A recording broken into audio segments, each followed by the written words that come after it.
Wantin ani qabadhee dhufe kuni wanta mataa keessan jabeesse laaffisuu akkasuma warri mataa sin jalaa qaraddadaa ta'ee yeroo miiccattan baay'ee sin rakkisee harka keessan murutti jiruufani qabadhee dhufe jechuudha. Dawwaa isa arra siniif qabadhee dhufa akkasuma immoo isan irraa fayyadamee faayidaa isaa argadheedha sinin jedha. Obboloota koo nagaa koo hin daganne nagaa waaqayyo hunduma keessaniif waa baay'ee tokkam jirtu nagaa keessanii anillee jira waaqayyoof haa galatu. Tolee obboloonni YouTube kootiif aaraa taatanii subscribe gochuudhaan akkasuma jajjabeechuudhaan maatii koo ta'uudhaan jaalala waaqayyo sinin gaafadhaa warri immoo maatii koo taatanii share gochuudhaan akkasuma kompiiliin gochuudhaan laayikii gochuudhaan komentii yaada qabdaan komentii irratti dhiyeeffachuudhaan jaalala waaqayyootiin sinin gaafadhaa guddaa sin jaaladha sinin kabajaa naaf eebbifamaa sin waaqayyo naaf kennee warra immoo naaf kenne kanaan na jajjabeessaa sinin jedha. Tolee kaabboloota koo gara ergaa keenyatti darbuudhaaf gara hojii keenyatti darbinaa maatii kiyya azran kana ilaalaa.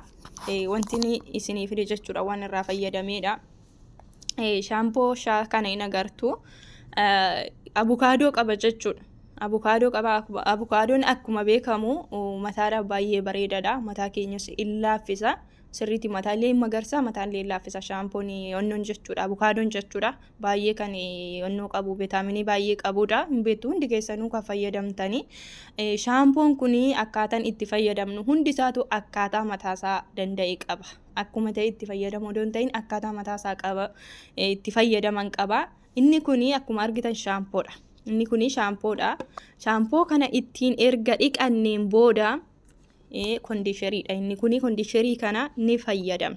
Gaafa kondiisherii kana fayyadamnu akkuma dibanneeni ofirraa miicuu hin qabnu obboloota koo wanti isin beekuu qabdani kondiisherii amma dibattanii oggosuma ofirraa dhiquu hin qabdan. Naannoo daqiiqaa 5 yookaan daqiiqaa 3 daqiiqaa 6 kana ofirra tursiisuu qabda. Mataa kee qabatu malee akkamiin mataa kee laaffisuu danda'a. Dhugaa kondiisheriin kun jechuudha baay'ee mataa kee laaffisa yoo mataa kee irra tursiiste gada daqiiqaa 5 gada daqiiqaa 4 3 kana jechuudha. Warri mataa sin jala jabaatee sin rakkisu.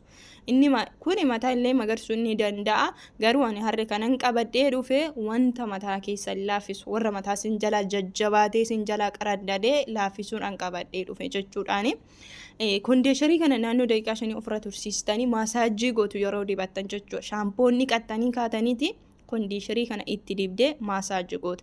Erga maasaajii gooteen booda daqiiqaa 3 haa ta'uu daqiiqaa 5 haa ta'uu mataa kee irra tursiista. Ergas immoo mataa kee miiccatta. Erga mataa koo miiccadhee ka'e maalan dibadha kan jettuuf immoo ila beeziliinii kana hin beektu oreelaa irraa hojjetama jechuudha. Oreelaa hojjetama. Zayitii kana dabilaa gold jedhama baay'ee bareedduu baay'ee kan mataa miidhagessitu kana lamaan walitti dabaltee harka kee irratti qicattee waliin mattee qarqara mataa keetii dibatta. Sababbiin isaa beeziliiniin mataan keessa dibachuudhaaf hin ta'u qarqara qofa dibatta malee keessa buqqee gaafa tuqee mataa siif hin magarsu waan ta'eedhaaf kanaaf buqqeedhanii beeziliinii keessan hin tuqina. Qarqara qofatti zayitii dabilaa goldii kana jechuudha. Hair oil jedha. Isa kana qofa mataa keetti qicatteeti harka keetti qicatteeti kazaan beeziliiniidha walitti maasaajii gooteeti walitti sukkumtee jechuudha bukeessitee walitti harka kee irratti waliin mattee qarqara mataa keetii dibatta. Odoo mataan kee hin goggogin dibattee erga kaatee deebitee zayitii qobaasaa jechuudha. Dabilaa gold ishee jedhamtu kana kobaashii sammuu kee keessatti qicattee harka keetiin maasaajii gochuu qabda jechuudha. Maasaajii yoo sin jedhu naannoo daqiiqaa 3 daqiiqaa 2 illee haa ta'u mataa kee maasaajii gochuu qabda jechuudha. Akkuma sii gadi zayitii itti naqatanii shaashii itti hidhatanii deemuun waa'ee tokko faayidaa hin qabu. Mataan kee xiqqoo ishii maasaajii ta'uu qaba jechuudha. Waliin mataa kee maasaajii gochuu qabda jechuudha. Deebisee kunillee bareeddoodha. Akkuma argitanii inni kunillee jechuudha. Dabilaan kunillee baay'ee bareeddoodha. Loozirraa hojjetama jechuudha. Zayitii looziiti baay'ee bareeda kunillee foolii hin qabu wanti si yaaddessu hin jiru. Ijoolleen tokko sababii madaamiin isaanii shittaa hin jaalannee fi qibaatii foolii qabu dibachuu irra rakkatu. Garuu kuni foolii hin qabu. Dabilaan kunuyyuu inataa lamatu jira. Inataan tokko dhugaa mataa si dhukkubsaanii jechuudha. Giseen duraa tokko bitadhee mataa na dhukkuba danda'ee jechuudha. Dhugaa waaqayyoo dibadhee daqiiqaa 10 ofirra tursiisuun dadhabe. Inni suni dabilaa qofaan jira. Kun immoo dabilaa gold hair oil jedha. Kanaafiyyuu inni kun jechuudha suuraa isaa isiniif hin maxxansa baay'ee bareedaadha. Baay'ee tokko mataa lilliks gooti jechuudha. Mataa qallaalii laaffistuu mataa qallaalii luuccechitu jechuudha. Luuccechuudhaa fi laaffisuudhaa fi humnaa ol kasin jalaa yabbate jechuudha. Sinii laaffisti. Wanta mataa sinirraa xaraddu hin qabdu warra caccabuufillee baay'ee bareeda. Mataa caccabullee akka hin caccabne gooti. Buqqee keessatti naqattee harka keetiin jechuudha. Daqiiqaa 2 daqiiqaa 3 maasaajii goota. Saniin booda immoo mataa kee bakka lamatti adda baastee dhaatta jechuudha. Mataa kee qibaatumatti nattee shaashiitti hidhattee deemuu hin dandeessu. Obboleettii koo qibaatii itti godhattee maasaajii godhattee mataa kee maaragaan bareessitee dhoofta jechuudha.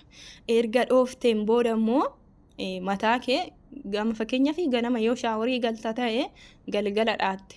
Galgalallee deebitee itti qicachuu hin dandeessa. Yoo mataan kee dhuga ta'e mataan nama tokko qibaatii qallaalii hin dhugu, qibaatii qallaalii hin yoonnuun ta'u.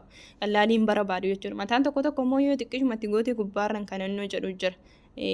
Bakka jalaa mataa isaan jalaa balleessu jira jechuudha. Kafana jalaa irra yaa'itu kafana jalaa balleessu jira. Kanaafiyyuu waan akkasiisanii beeziliin illee baay'ee xiqimii qaba. Mataa garuu qarqara dibattu malee buqqee keessanii dibattan jedhee isinitti himee jira. Buqqee yoo dibatte mataa isin jalaa mataa hin bagarsu jechuudha. Beeziliiniin buqqeedhaaf gaarii miti. Garuu mataa rifeensa qarqaraatiif baay'ee bareedduudha. Hin luuccecha jechuudha. Isinii galee baay'ee luuccecha baay'ee bareessaa fayyadamaa bu'aasaa argee jira. Dhugaa dubbachuudhaaf ana dura mataan koo gaafa miicadhee bishaan keessa godhu maal akkamii isiniin jedha dhugaa kafanii tokko gaafa bishaan itti naqxeen ulfaataa miti akkasitti ulfaataa baay'ee bakka walitti naaf qabamuu dadhabama jechuudha baay'ina mataarran garuu mataan koo amma haphiidha baay'ee.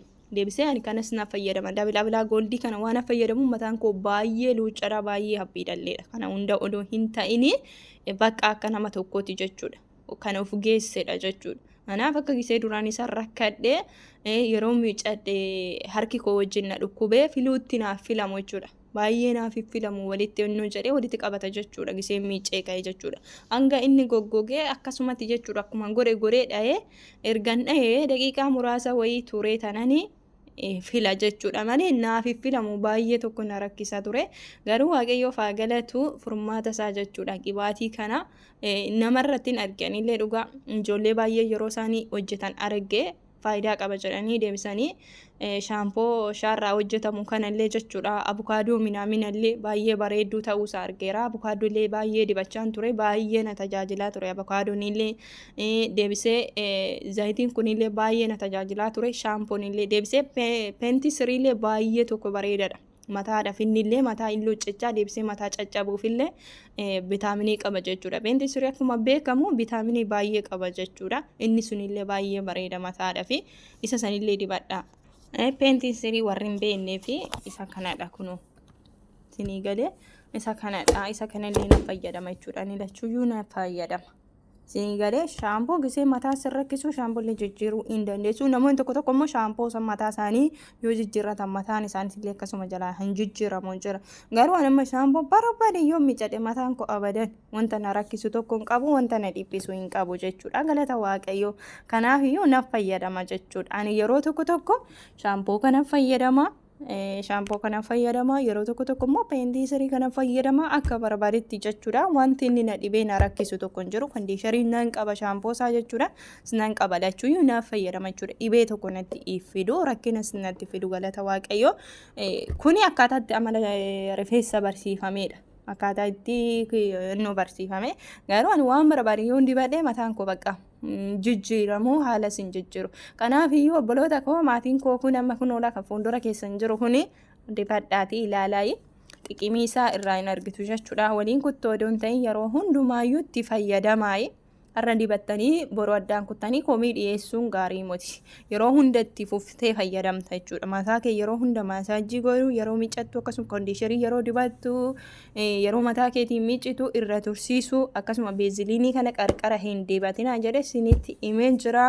Deebisee dabalaa goldii zayitii kanallee yeroo hunda yoo fayyadamte wanta mataa kee tuqu wanta mataa kee miidhu si jala hin qabu sinin jedha obboloota koo waan akkasiisanii.